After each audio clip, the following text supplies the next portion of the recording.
pouco importa a taxa de juros, que o que importa em qualquer tipo de crédito é o custo efetivo total. O fato é que você tem um custo embutido na operação como um todo, que é a taxa de juros mais todos os penduricalhos que vêm de custos financeiros. Tem que comparar isso com as oportunidades que você tem e eventualmente tomar uma decisão que às vezes envolve manter a sua dívida e continuar multiplicando dinheiro, outras vezes vai significar você resgatar o dinheiro e liquidar a dívida.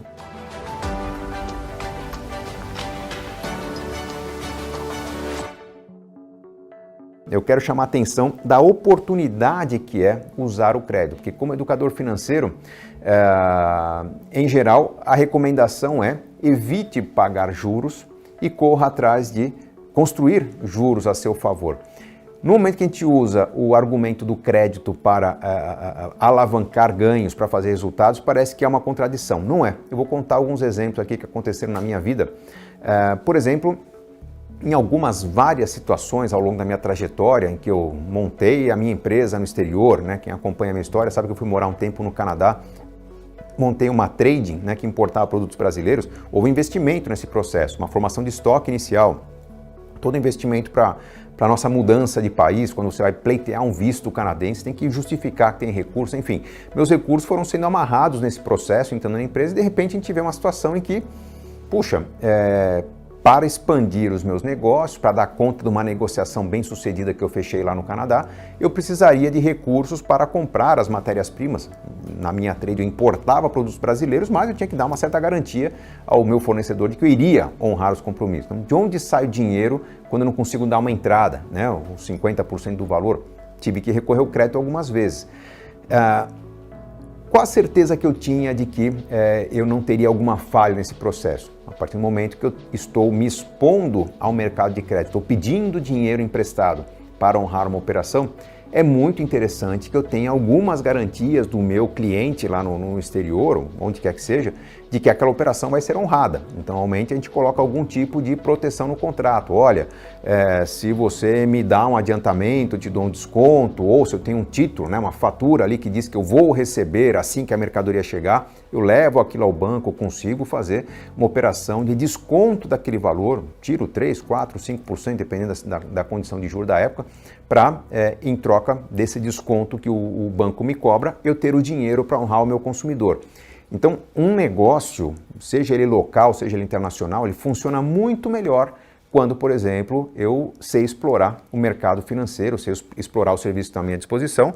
De repente, eu tenho uma lista enorme de recebíveis nas minhas maquininhas de cartão de crédito e eu vejo que eu preciso de um recurso emergencial que, no desconto de recebíveis, há uma taxa embutida maior, mas que quando eu comparo com outras formas de crédito, que tem carência, né, tem um tempo mínimo de pagamento de juros, tem um tempo mínimo de contrapartidas, trava o meu crédito, eu percebo que às vezes é melhor eu pagar um pouco mais em termos de taxa de juros numa operação que eu vou pagar talvez um desconto de 10 dias, 20 dias, 30 dias, do que me comprometer numa operação mais longa, em que para tomar um empréstimo com juros bem menores, eu sou obrigado a dever dinheiro para o banco por pelo menos 4, 5, 6 meses. Então sempre para saber o que é melhor, eu não vou comparar apenas custo efetivo total, taxa de juros. Eu vou simular. Eu posso usar o bom e velho Excel, posso pedir uma simulação para o meu banco, simular quais seriam as prestações, o custo total, o desembolso total que eu terei contratando um crédito mais flexível, um crédito mais instantâneo nesse primeiro momento, às vezes mais caro porque ele está instantâneo, versus contratar um crédito mais burocrático, mais barato, mas que me obriga a ficar mais tempo amarrado. Essa é a lógica que a gente segue ao explorar as várias ferramentas do mercado financeiro. Uma outra situação que dá para expor para você aqui, houve várias situações na minha vida também que eu estava estruturando minha moradia, decidi, puxa, meus filhos estão chegando, estou reformando um quartinho, então é aquele momento em que a reserva de emergências encolhe um pouquinho, né? Você tem um planejamento para quando o filho vier, de repente, opa, estamos grávidos, vai chegar um pouco antes que a gente imaginava, então a gente pode ser penalizado, por exemplo, por liquidez. Será que vale a pena resgatar antes da hora o investimento que daria um resultado melhor daqui a 6 meses? Às vezes, se o pagamento se o compromisso que eu tenho para pagar está esperando o meu dinheiro cair na conta, o dinheiro do meu contratante, né, daquele que contratou meu serviço, de repente, por questão de 4, 5, 10 dias, vale a pena usar o cheque especial em vez de tomar um empréstimo que me obriga a pagar juros por mais tempo.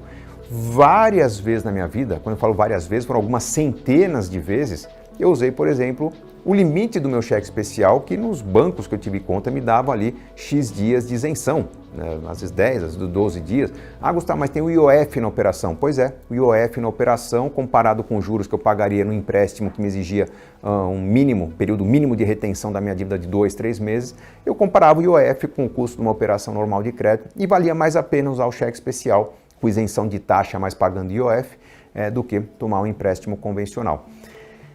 Essa percepção a gente desenvolve geralmente fazendo simulações. Simulações eu sei o quanto custa a dívida, qual que é a taxa de juros? Pouco importa a taxa de juros, porque o que importa em qualquer tipo de crédito é o custo efetivo total. É os juros, mais taxa de abertura de crédito, eventualmente algum seguro que você pague, algum tipo de custo que tenha para você manter aquela operação, algum tipo de penalização que você tenha por sair adiantado. No passado isso era mais comum, agora não é tão comum. Enfim, quando você quer liquidar o seu financiamento, você não pode eliminar 100% dos juros. Acho que hoje isso caiu 100% por terra. Mas o fato é que você tem um custo embutido na operação como um todo, que é a taxa de juros, mais todos os penduricalhos que vêm de custos financeiros. Tem que comparar isso com as oportunidades que você tem e eventualmente tomar uma decisão que às vezes envolve manter a sua dívida e continuar multiplicando dinheiro. Outras vezes vai significar você resgatar o dinheiro e liquidar a dívida. Como decidir? Comparando, simulando. Compare as prestações que você pagaria ao longo do tempo. Veja o resultado dessas prestações, o desconto que você terá ao antecipar o seu crédito no final de 6, 7 meses, 10 meses. Compare com o seu dinheiro crescendo no investimento que você tem. Se for uma renda fixa, é mais previsível. Se for renda variável, é bastante imprevisível. Mas lembre-se que você está tentando ganhar na renda variável para pagar uma dívida com melhor resultado, caímos naquela situação em que uma despesa certa, o pagamento da sua dívida, talvez não esteja combinando com uma renda incerta. A possibilidade nada garantida de colher resultados na renda variável. Espero ter ajudado vocês com essas reflexões que eu gosto muito de trabalhar, afinal o crédito também é um aspecto importante dos serviços financeiros que estão à nossa disposição. Que você faça sempre boas escolhas com crédito, com investimento, com consumo, afinal, enriquecer é uma questão de escolha. Até o nosso próximo encontro. Um abraço.